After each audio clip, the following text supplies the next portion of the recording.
मनीष कश्यप को चनपटिया से टिकट देके क्या जनसुराज ने गलती कर दी, या फिर चनपटिया के सीट को निकाल के मनीष कश्यप जनसुराज के इस फैसले को सही साबित करने वाले हैं। हम आपको डाटा के साथ बताएंगे कि चनपटिया विधानसभा सीट का समीकरण क्या है, चनपटिया में सबसे ज्यादा किस जाति का वोट है, पिछली बार जब मनीष कश्यप चुनाव लड़े थे तो एग्जैक्ट कितना वोट मनीष कश्यप को आया था, कितने रैंक पे वो थे, और इस बार चनपटिया का चुनाव किस ओर अपना रुख बदल सकती है। एक एक करके बारी बारी से हम आपको समझाएंगे, लेकिन इस पूरे डाटा को समझने से पहले आप ये समझिए कि वहां का जातीय समीकरण क्या है।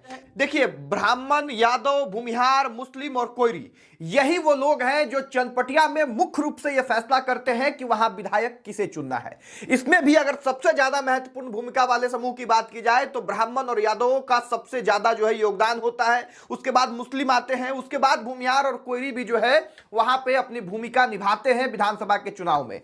अब देखिए, मनीष कश्यप जो है वो आते हैं भूमिहार जाति से। ये जाति का समीकरण हम आपको इसलिए बता रहे हैं क्योंकि बिहार विधानसभा का चुनाव जो है वो जाति को यहां पे नजरअंदाज नहीं किया जा सकता है। जाति के आधार पे ही कहीं ना कहीं लोग ये डिसाइड करते हैं कि उनका नेता होगा कौन। अब ये चनपटिया वो विधानसभा क्षेत्र है जहां भाजपा का वर्तमान में गढ़ है।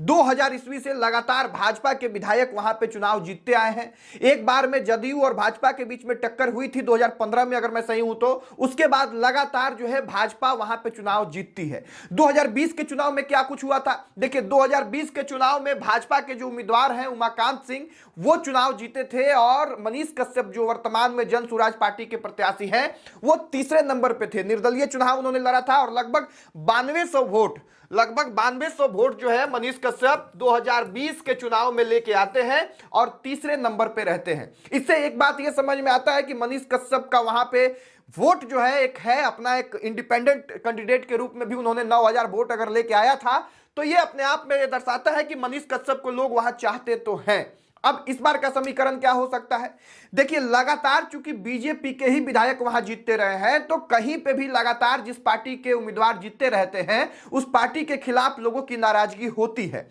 अब चूंकि यहाँ पे ब्राह्मणों की संख्या ज्यादा है, भूमिहारों की संख्या ज्यादा है और कोयरी का संख्या जो है ज्यादा में आता है, यादव और मुस्लिम समुदाय को आप एमवाई समीकरण के तौर पे देख के आप मान सकते हैं कि हो सकता है कि महागठबंधन की तरफ ये चला जाए।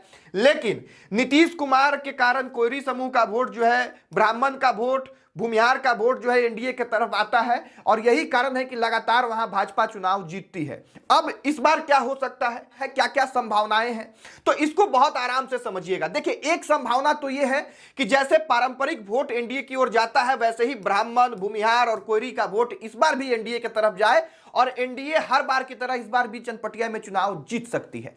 दूसरी संभावना क्या है, देखिए मनीष कश्यप की एंट्री हुई है।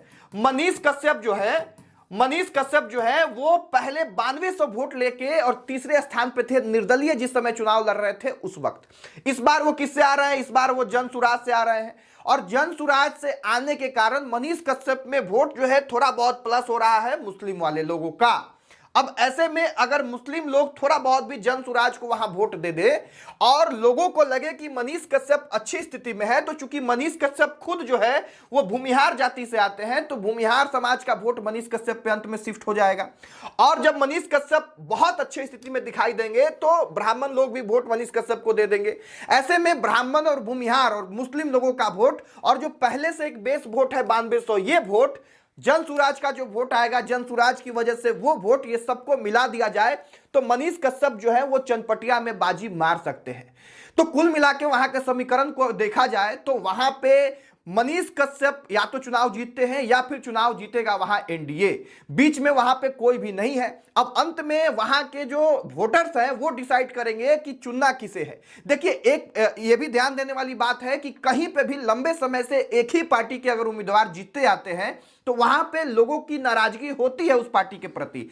अब यहां लगातार एनडीए के ही प्रत्याशी जीतते आए हैं, तो एनडीए के प्रति लोगों को गुस्सा, तो लोगों के अंदर गुस्सा होगा, लेकिन चूंकि वो लालटेन को, राजद को, महागठबंधन को वोट नहीं देना चाहते, इसलिए ब्राह्मण, भूमिहार, कोयरी ये लोग जो है मजबूरी में एनडीए को वोट दे देते होंगे। लेकिन इस बार अगर मनीष कश्यप मजबूत ऑप्शन के रूप में अगर वहां पे निकलते हैं तो ये सारा वोट मनीष कश्यप पे शिफ्ट हो जाएगा और मनीष कश्यप वहां से चुनाव 1000% जीत जाएंगे। तो अंत में बड़ा सवाल यह कि जनसुराज के द्वारा मनीष कश्यप को टिकट दिया जाना जनसुराज का सही फैसला है या गलत?